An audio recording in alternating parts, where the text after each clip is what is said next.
All right. Very cool. Hello, everyone. My name is Katie.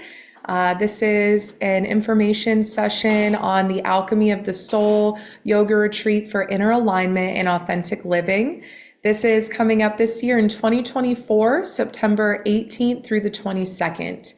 I'm really excited to be going back up to the Art of Living Retreat Center for this retreat. I personally have been up there, I want to say 6 years now. Um, and every year I go, I just get really, that much more comfortable with the setting, with the staff. I mean, it's just a really wonderful experience to be up there. And I'm just excited to be able to share a little bit about what the experience would be like for those that are considering coming up with us this year. So I'll go ahead and just start with the slides. I have a lot of photos I'll be sharing throughout this just because I feel like that helps to give a better visual of what the experience is like. So for those that are going back to watch the recording or currently watching the recording, feel free to pause at any point if you need to take in more of the picture, because some of these are really beautiful. So I have here this first slide. This is one of our previous participants, Melinda, doing a wonderful pigeon pose. I love this photo of her. I asked her specifically if I could share that this year because I just have this, it has this essence or this vibe of like conquering and like owning this energy at the top of the mountain. This retreat and this trip itself, this experience allows you to immerse yourself in the beauty of the Blue Ridge Mountains. So this retreat takes place in North Carolina, and the town is called Boone, which I had never heard of that personally before going to this retreat center, but some people have already been to Boone and maybe have done different trips hiking, or some people go skiing or go snowboarding, things like that in the wintertime. I personally love the small town vibe that Boone gives, and the fact that the retreat center is nestled kind of at the very top of this mountain in a college essence town. Like it's kind of a really cool vibe. It's just really sweet. I really love the energy there. And it's right in the heart of the Blue Ridge Mountains, which for those that live in Florida watching this, it's a nice place to travel and retreat to, being that we obviously don't have mountains and the change of season and colors as much here in this more flat and, summer most of the year state. So I just love that that's one of the aspects of this trip is getting to really immerse in the nature of the Blue Ridge Mountains. Take the adventure your soul has been asking for. This trip has a lot of really amazing elements to it, and every year the theme changes. So we've done, retreats on the chakras or mindfulness practices, some geared just towards yoga teachers, some geared towards both yoga practitioners and teachers. This upcoming retreat is open to anyone that wants to participate. So it's really for those that are looking for a deeper experience to their yoga practice, their meditation, having time to get away from the daily grind, uh, we get sucked into this routine of this is what our day looks like. We go wake up, go to work. We have all these chores, we have things to do, and it's hard to really siphon off the time to give back for play, for self-care, for adventure, for transformational experiences. And so this year's retreat is really geared towards that, where I hope that those that come can really have that space to incorporate playfulness and fun and lightheartedness while still having those moments where integration and yoga and meditation can happen as well. So that's why I say take the adventure your soul's been asking for, because I know I'm not alone in that feeling of needing to get away sometimes to really set my soul back on fire and feel more connected to the life that I'm living so that when I get back, I can be more fully present in that life. And I love this picture of a previous participant, Lindsay, just kind of opening up her arms and really taking in this fresh panoramic view of the mountains on top of this cliff that we hiked up. It was just a really magical moment that was captured for her. So I mentioned that we go to this retreat center in North Carolina in Boone.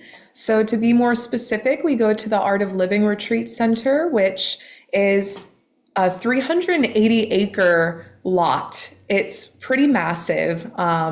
I actually, the first couple times I went, I didn't realize how big it was, but walking around the campus and looking at the map and then also doing some research, I realized, wow, like this is really big. And the cool thing is that this retreat center has so much love infused into the walls. Like you can feel how it's really been about 12 years or so since it's been rehabilitated into what it is now. It was previously a transcendental meditation hall that was used for that transcendental meditation group. And then it was kind of abandoned for several years until the Art of Living Center, which they have worldwide organizations all over in several countries. They found this place, decided to rehab it, bring it back to life. And now it's just even more beautiful than ever. They keep building more and enhancing more every time I go. And it's just really beautiful to watch what they keep doing with the center. It's on top of Heavenly Mountain, which it can't get any better than that. I thought that was just a saying at first when I was there, but then I really looked it up and it actually is called Heavenly Mountain.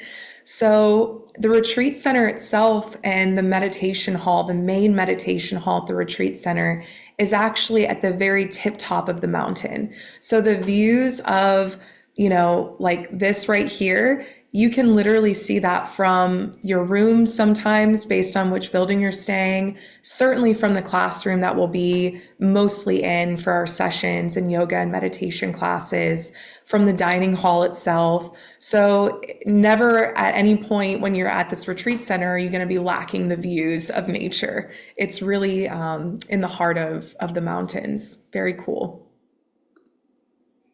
Here's a more of a wide shot view that they took with a drone, I believe, that you can see like just how big this retreat center is. Some of these buildings are actually dedicated towards people that live here full time. A lot of the staff are volunteers and they volunteer their time in exchange for staying there, I think, at the retreat center for either low cost or maybe comped. I'm not quite sure how that works. And then there's also different groups that may be coming to do retreats that may be staying at different parts of the campus. So it's very large and, there's a lot of space to spread out for those different groups if they happen to be there. But to be honest, it never really feels like anyone's ever on top of each other, which is really cool. So speaking of rooms specifically, you do have the option to book a private or a shared room if you decide to attend this retreat. And they have a couple different styles. Whether you want to do a single or a shared room, you could opt in for the retreat style or a hotel style room. The difference would be mostly that the hotel style room will offer like a little TV. I think some of them have like mini fridges or something like that. They usually have bigger beds. So this could be really beneficial for those that have any kind of sleeping sensitivities, like, more achy back or things like that, where you need like a little bit more of a bigger plush bed. Also, my tall people out there. I've learned this through experience that the tall individuals that come with us, I'm talking about like 6 foot and taller, prefer like the hotel style rooms just because of the size of the bed. In the retreat rooms, it's just a little bit shorter. So for anyone that's like taller, like 6 foot, your feet kind of hang off the edge a little bit. So I've heard from those that are a little bit taller, they prefer the hotel style rooms. Just to give you a little glimpse into what that could look like, the hotel style room, it's kind of what you would think. It looks more like a hotel style room, whereas the retreat room, you would have these more like simple setups where you have like a desk, a chair, and there could be up to 3 beds in the room. So even if you were to reserve the room privately for yourself, you're most likely still going to see 2 other empty beds in the room. You're just going to be paying more for that room to reserve it for just you versus having 2 roommates that you could choose, or you could possibly just at random have someone that's from our retreat joining you. So you wouldn't be paired with anybody that is on a separate retreat or that's doing something through the Art of Living Center directly, not with the Lotus Pond. So that is one of the benefits, is if you want to save some money, you could just share a room with someone on our retreat and either choose your roommate or just randomly be assigned one. And it works out really well. I personally have done that a few times and I've made some really awesome friends. And I would say that the retreat style room, the more simple setup, is nice too. You'll have your own bathroom either way. So like retreat style room gets a bathroom as part of the room. Same with hotel style rooms. Whether you share or you're by yourself, it's always going to be just the one bathroom attached. So if you have 2 extra roommates in your room, that's one thing to consider, is you'll be sharing that one bathroom together, which doesn't usually seem to be an issue, but just something I'd like to mention up front.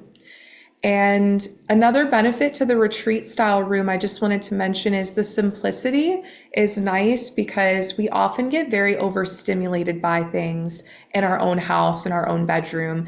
And so there's this like nice, spacious, open, clean feeling about the room where you're not taking in a bunch of like artwork or personal touches that can feel like it's drawing you into stimulation in the mind. So these rooms are really geared towards like decompressing, relaxing, and going inward. And I will say we really don't spend a whole lot of time in the rooms. So you're really just going to be looking to sleep and maybe come back on a break real quick to freshen up in the bathroom or something. So nothing that you really have to have like the most luxurious room by any means. Although again, hotel style rooms are available for those that would want more of those upgraded options. The prices vary based on what room that you choose. The last time I checked at the sign up page, the rooms start around $1,300 for our stay. So that would include like the whole retreat, the meals, the room, the sessions with Lotus Pond. The only thing that's not including is your travel expenses. Right? And we'll talk about that a little bit later. Whereas the more private or even hotel style rooms could get a little bit more expensive. So I think the range is anywhere from like $1,300 to like $2,000 just for what you would be paying the retreat center. And again, that's all inclusive for your stay at the center. So the only things that you would have to pay out of pocket for is if you wanted to do like massage or extra services that aren't included in the retreat itself. But we'll talk about that in a minute too. So regardless of what room you're in, you'll always have these amazing views around the campus. We walk a lot of places, and I would say to have that in mind as far as if you decide to have a car on campus or not. You could certainly drive a little bit to and from like the dining hall or like near the classroom back to your room. Some rooms are a little bit downhill, so you may have to kind of walk up or downhill a little bit if you are planning to walk most of your time there. But honestly, it's a great walk. If you can handle that and if your body allows for that, I highly recommend doing that while you're there, as long as the weather is good. They also have a shuttle service that you could call the front desk and they'll come and pick you up and take you to and from places too if you don't have a car and you wanted to not walk that day. So that is an option for you. This is a nice view of some of the classrooms that we have. Typically, we're in one of these classrooms over here. They're called the Vedas, and they're really big classrooms. I think they're somewhere near like 3,000 square foot just in the classroom itself, which is pretty cool. Lots of natural light coming in. The architecture of all of these buildings are very intentional, and they face like a lot of really beautiful moments like sunrise, sunset, things like that, because those that built this center had a lot of connection to nature. So that is one key element that I see woven into pretty much every building that is on this property, is there's usually some kind of direction of east or west that you're facing so that you're getting the sunrise or the sunset, which is really beautiful. This is another view that kind of shows the meditation hall as well as some of the Veda classrooms. There's 4 Vedas total, and again, there's a lot of stairs and walking up and down if you choose to do that. This is a better view of the meditation hall. This is our main meditation hall, which they can do really large events here. And typically we don't do like our classes in the center, but sometimes we can get a tour. And if enough people want to do that, I'm happy to schedule that with one of the program coordinators. And she usually lets us come in and take a look. It's such a beautiful building inside. And even at night, you can see it lit up in this beautiful way with all of the changing LED colors, and it just really comes alive and has so much beautiful energy from all of the events that have been held here. And we pass it pretty much every day on our walk to and from the classroom. So we start each day with a daily sunrise yoga class. And this would be for Thursday through Saturday, and actually Sunday too, which is optional because I know some people travel a little bit earlier on the Sunday going home. But if you did want to stay for Sunday to do the sunrise yoga, that's also an option for you. And so by the time you're walking from your room to the classroom, you're getting to experience the early stages of the sunrise. And as we're moving through the practice, the sun is continuously rising, and it's a really beautiful time of day to start practice together. The yoga is all levels, and we start the day with mindfulness and movement. Mats and props are provided for you. So you could bring your own yoga mat and props if you wanted to. However, for those that are flying up, that could pose a little bit more challenging. So just know that they have all of the things that you need for your yoga practice already at the center. So unless there's something very specific you wanted to bring, you're all set. And like I said, these classes are all levels, so there's no expectation that you have to do any specific postures or that you need to have been meditating for several years or anything like that in order to participate. There's going to be options that are going to serve different levels of practitioners. So I've been doing this for many years now, and I know that there's different individuals that will be attending the retreat. And so depending on where you are and what you're looking to gain from it, we usually talk about that early on. So I have an idea of who's at the retreat, what you're looking for, and I'll be offering different options for you to serve your practice specifically. And we do outdoor yoga when weather permits. This is at the very top of the, actually right outside of that meditation hall. So you can't really see in this picture, but their view is literally of this panoramic mountaintop view. And you see like the rolling hills of the Blue Ridge Mountains. It's just an incredible sight to take in with the eyes. Some days it gets a little cloudy and it feels like you're kind of in the clouds in the mountains, which is also kind of cool. But on this day, it happened to be very clear. You could see everything, all the colors. And so we decided, hey, let's go outside and do our yoga practice. And being that we'll be going in September of this year, I think the weather will be really nice. So I foresee us being able to do some sessions outside for sure. This was just a moment where one of the Live On staff members had their dog, and they just happened to run up on our yoga class, which we had to all stop and pet the dog, of course. So there's lots of different places around the center that you could do yoga and meditation. Even when we're not in sessions together, there are plenty of times for breaks. So there's different areas where they'll just have yoga mats set up. You can grab one and stretch a little bit, meditate, and just have everything you need for that moment of mindful integration. And we offer different styles of yoga and meditation throughout the day. So it's not just in the morning that we do a practice together, but throughout the day, depending on what our session includes, usually there's group discussions, activities that are geared towards the topics that we're discussing that day. So in this case, a lot on the elements So, like air, space, fire, water, and earth are going to play a huge part in this upcoming retreat, and the alchemy of working with these elements on an internal and external level. So we'll kind of be digesting and breaking down these elements each day and each session deeper, and then there's yoga and meditation practices that will relate to that. So sometimes we'll be moving more and standing, sometimes we'll be staying closer to the ground, doing more of like a slower, gentle practice where it might be more of a longer shavasana or a longer yoga nidra guided meditation. So all of that is going to be incorporated through the retreat, and it's not just going to be like flow classes back to back. Especially considering some of the activities that we do throughout the retreat could be more walking, physically exerting through like hikes or nature walks, things like that.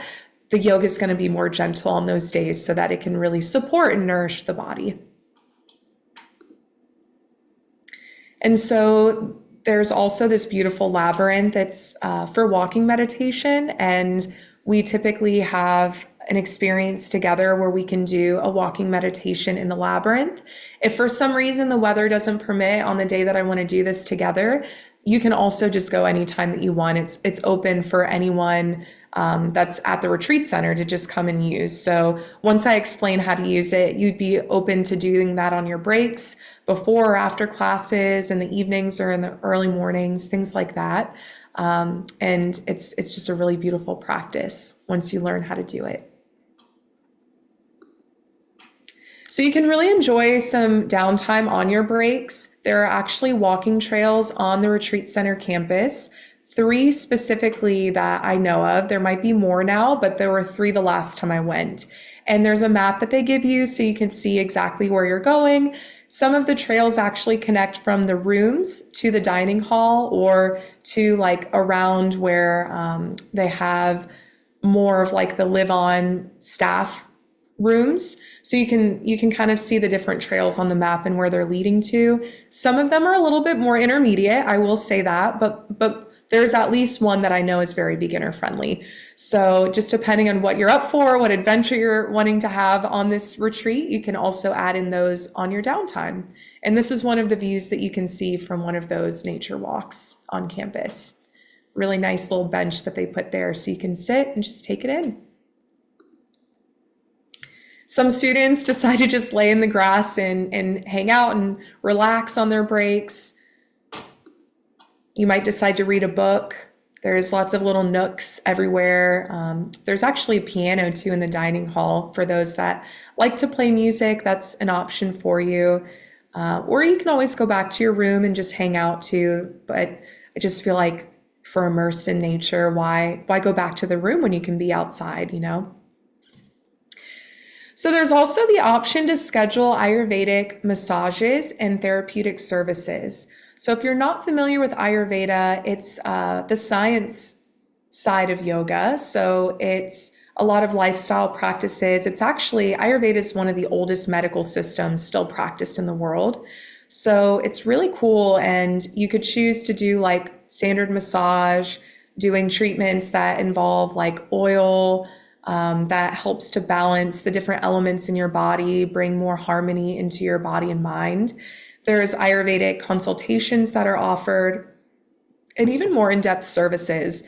They have a lot more information on the website, and this is something you would want to book way in advance. Honestly, sometimes 2 to 3 months before your trip, just because they will fill up typically the week that you're there. So for those that are already registered or that plan to register soon, you may consider looking at, when you would want to book your sessions. And if you have questions about the best time to do that, just reach out to me and let me know, and I can help you coordinate around our schedule. That way you're not really missing anything that you want to be a part of for our plan as the retreat together.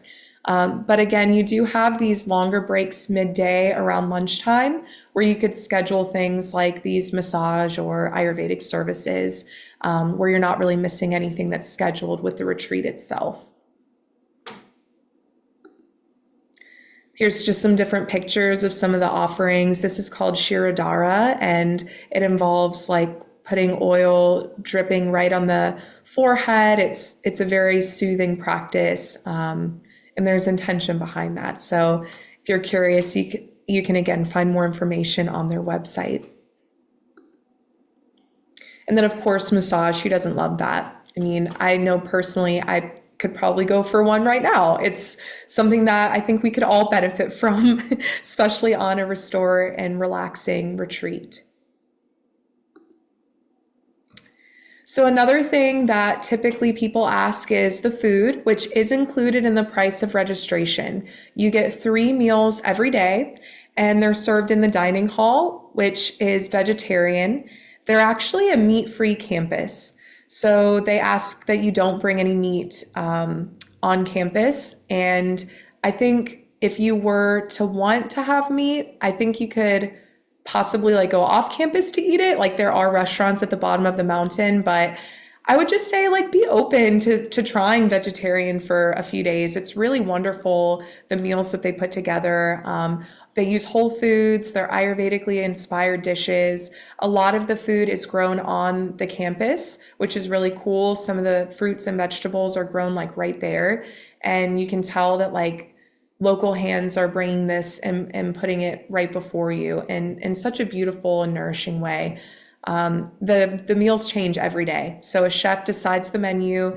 The breakfast can look somewhat similar, but there's usually a lot of different options. Lunch and dinner will look different every single day. And it's served buffet style, so you can go down and choose exactly what you want on your plate, and you can go back again and again and eat as much as you want during those designated times. I know I tend to eat way too much when I go, and I have to slow myself down because the food is just so good, and I love all of the different dishes that they have. Very inspired by different cuisines around the world. So they'll have like sometimes Italian inspired, Moroccan inspired, Thai, all over the world. So it's not just like, Ayurveda specific food, but it's Ayurvedic inspired by other cultures as well. And they can also accommodate different dietary restrictions, such as vegan, food allergies, and sensitivities to dairy, nuts, gluten, things like that. So if you know that you have those sensitivities or allergies specifically, you would just let me or the retreat center know, so that way we can plan accordingly during our stay. And then, of course, we also have trips where we go off campus on little adventures where we can do longer hikes, get some really beautiful sceneries. There's 2 hikes that we specifically love to go on, and as long as the weather permits, then we'll plan to go on both of those hikes on our stay. I usually like to go on the first 2 days just because that's the least amount of people on the trail. So Thursday and Friday typically is a little bit less public people that aren't in our group that would be on those trails, because a lot of people work during the weekdays. We've tried going on Saturdays before, and we still can, but we just have to be more patient, and we take our time on that day just because there might be more people hiking and stopping off at the lookout points and things like that. But yeah, the 2 hikes that we go on have completely different vibes. One is to a wonderful waterfall location, and the other one is this rocky cliff lookout that gives you like this almost 360-degree view of the Blue Ridge Mountains. It's absolutely incredible. Every time I see it, I'm just blown away. And again, maybe it's because I live in Florida, so I don't have the luxury of seeing mountains all the time, but I'm in awe of how beautiful the nature is and the change of colors. Here's just a few pictures from some of the hikes that we've been on. There's so many, so I just tried to pick a few that captured some of the essence of nature and the special moments. And we stop off at some lookout points too, even on our drive to the hikes. This was one of the lookout points off of the Blue Ridge Parkway. We all just decided to caravan and stop off together, take in the scenery, grab a quick picture, and then continued back home to the retreat center. And I just love this picture of this couple that came on the retreat because they were so proud that they made it all the way up on this hike together to the rocky cliff lookout point. This is a beginner to intermediate trail, so there are moments that you can stop off and choose not to go farther. And we would typically have somebody that either stays back and hangs out, and that's like smaller group of people that don't want to move on. And then the rest of us could go towards the top and then meet back towards that first stop off point and walk back down together. But they made it all the way up, and it was just a really special moment for them, because this participant specifically has been on the retreat several times, and that was one of her goals, was to make it all the way up, and she was able to do that on this trip. So it's just a group picture of us celebrating that we made it up all the way, and we're making our way back down to the cars. At this point, we were very hungry and looking forward to lunch, which we try to plan the hikes in the morning after breakfast and make it back in time for lunch. So that way we're not missing meals and packing lunches or anything like that. Again, these views are just incredible. Pictures can't even really do it justice. It's kind of like that energy of the cloud I was talking about, where sometimes we're just engulfed in cloud and it feels like we're literally walking in clouds. It's so incredible. This picture really embodies that vibe. And this is actually from our waterfall hike. This is one of the little waterfall areas that we'll make it to, and just kind of sit and enjoy the sounds. It's so beautiful to hear the sounds of waterfall. It's a very loud, rushing sound, and it's immersive, just to be in that and take it all in. If you love nature and you love going on hikes, then this is definitely a good trip for you, because that's a huge part of what we do when we go up to the retreat center. And another thing I haven't mentioned yet is the evening after we do our afternoon session together, which again could incorporate some yoga, group session, activities, meditation, things like that. We go to dinner, and then after dinner, we'll meet for what we call kirtan. And this is a community event that is held every night at the retreat center. And there's a couple musicians that get together. There's usually someone that leads it, and it's done in like this call and response way, where you can choose to participate and sing or chant these beautiful mantras that they offer. It's a form of bhakti yoga, which is a very devotional practice, and it allows you to be just really joyful, really expressive, really in the moment. And even for those that say that they're not singers, they really have a great time, because it's not about the way you sound. It's about this harmony coming together, everyone rejoicing and dancing and kind of moving side to side. There's like tambourines and little shakers that you can get and like kind of be like the percussion of the group. So it's a very fun experience, and it allows you to loosen up and just let yourself have a little bit more playfulness and a little less rigidity and seriousness. So that's every night. It's an option for you to attend. You don't have to, but highly recommend if you're open to it. So let's look a little bit at the daily sample schedule, which I mentioned starts with our sunrise yoga practice. And that's an hour and 15 minutes, which leads into our breakfast. So we only have an hour for breakfast, but that's really all that you need. The dining hall is very close to our classroom, so you have time to get there, eat your breakfast. And then if we plan on going on a hike right after breakfast, then I would recommend having like your change of clothes or anything like that that you would need, like hiking shoes, things like that, or non-slip shoes or boots that you have with you already. So it's just an easy meetup for all of us to designate, okay, this is where we're meeting in this parking lot. We'll all carpool in cars and then head out together. Again, for some reason, if the weather does not allow that, we adjust, and I have lots of other things that we could do together on campus. So then we would meet back at our classroom, do our meditation, and then do something a little bit different for the morning activity.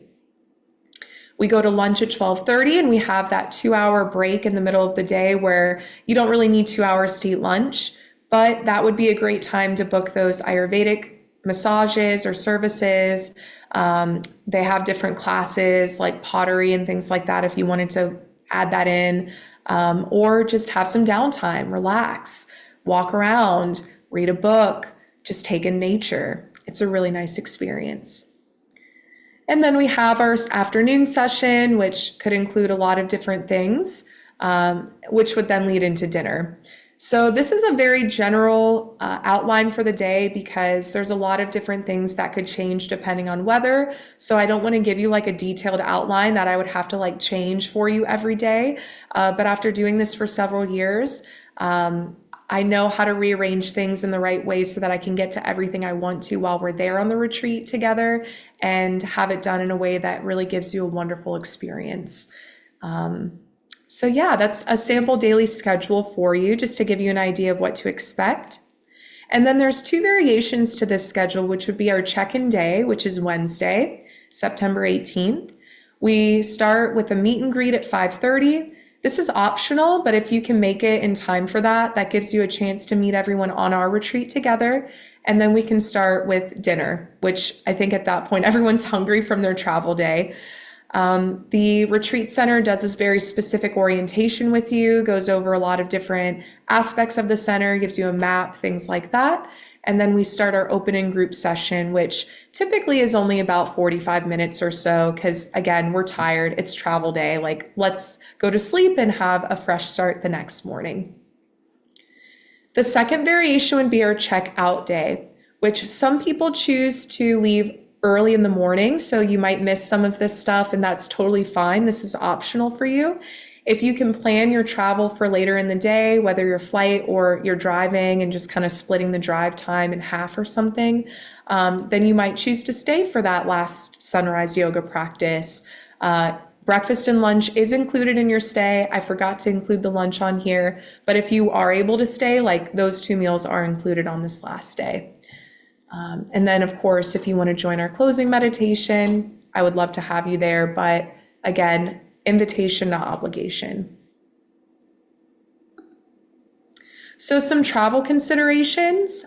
Some people choose to fly and some people choose to drive a road trip up to Beene. I've done both, and I think that there's pros and cons to both.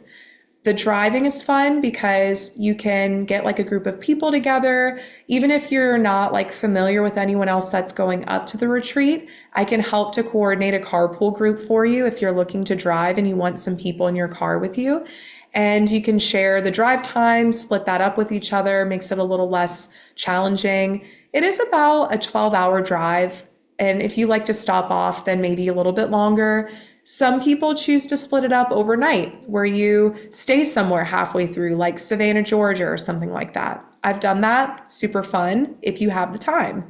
If you want to drive straight through, that's when you would want to plan for about like 12 hours or so, just because it's usually about that much time with like the morning rush hour traffic factored in. And so that might be something for those that are looking to save a little bit of money with travel expenses.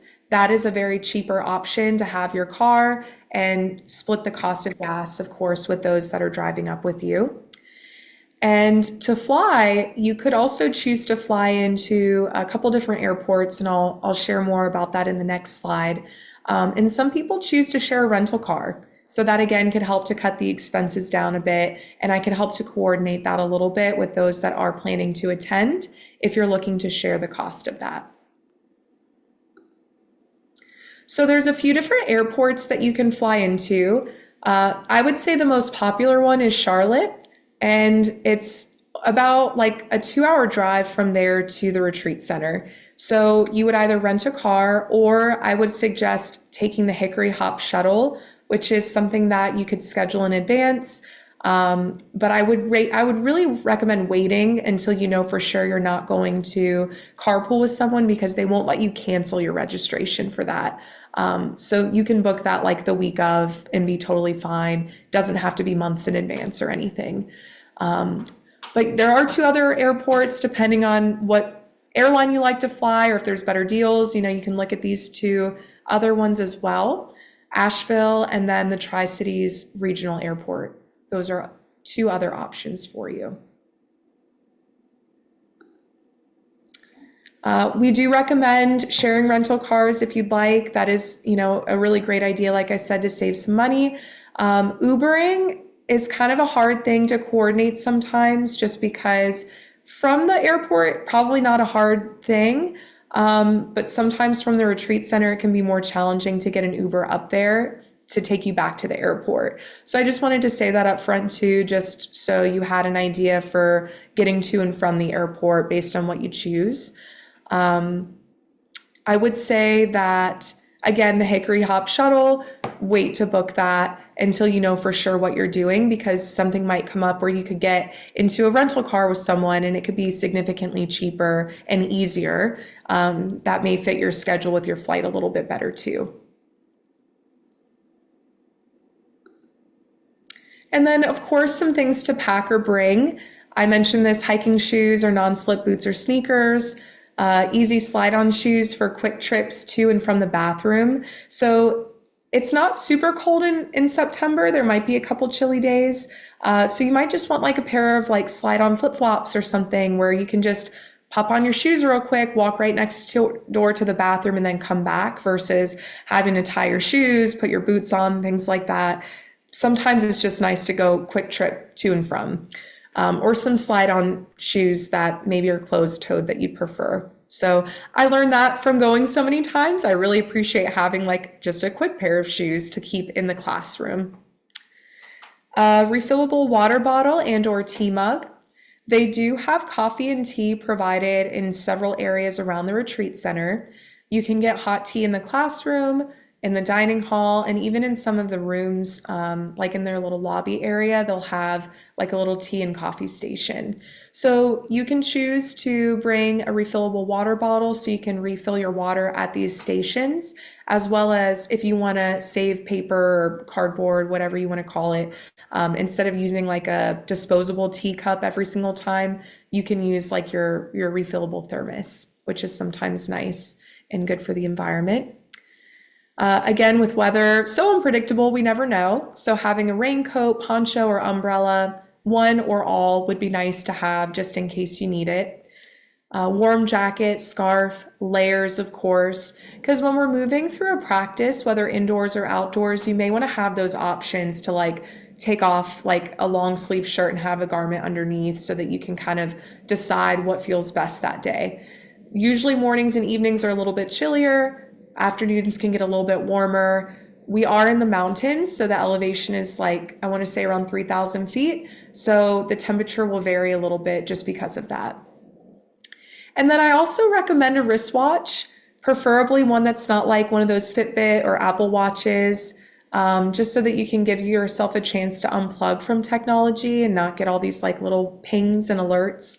If you want to count your steps and do your little active workout things, I totally get it. That's fine. It's totally up to you. However, if you can spare it for a few days, your nervous system will probably thank you.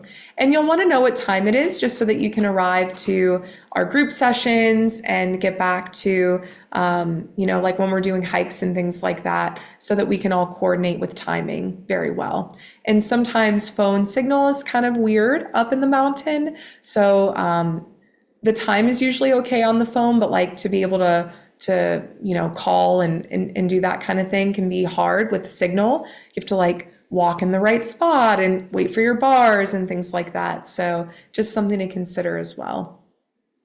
And then of course a journal, because you'll probably have a lot of things that you'll want to write down, insights, thoughts, experiences.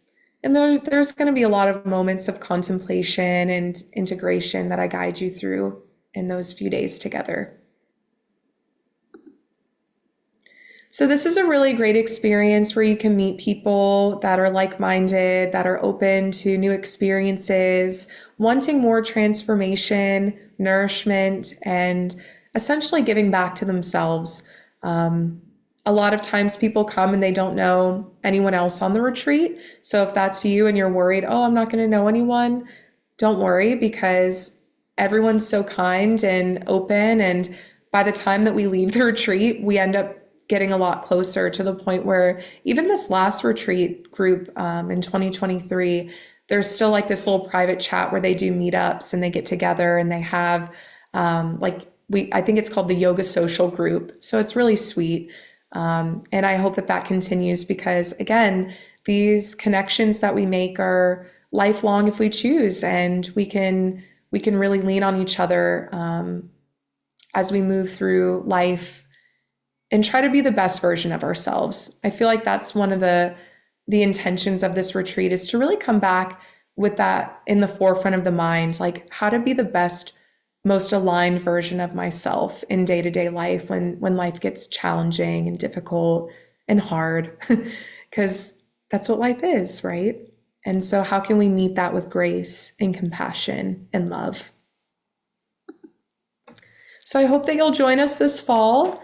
Again, my name is Katie. I'm the co-owner of Lotus Pond, if I haven't met you personally, and I'll be the retreat leader on this upcoming retreat.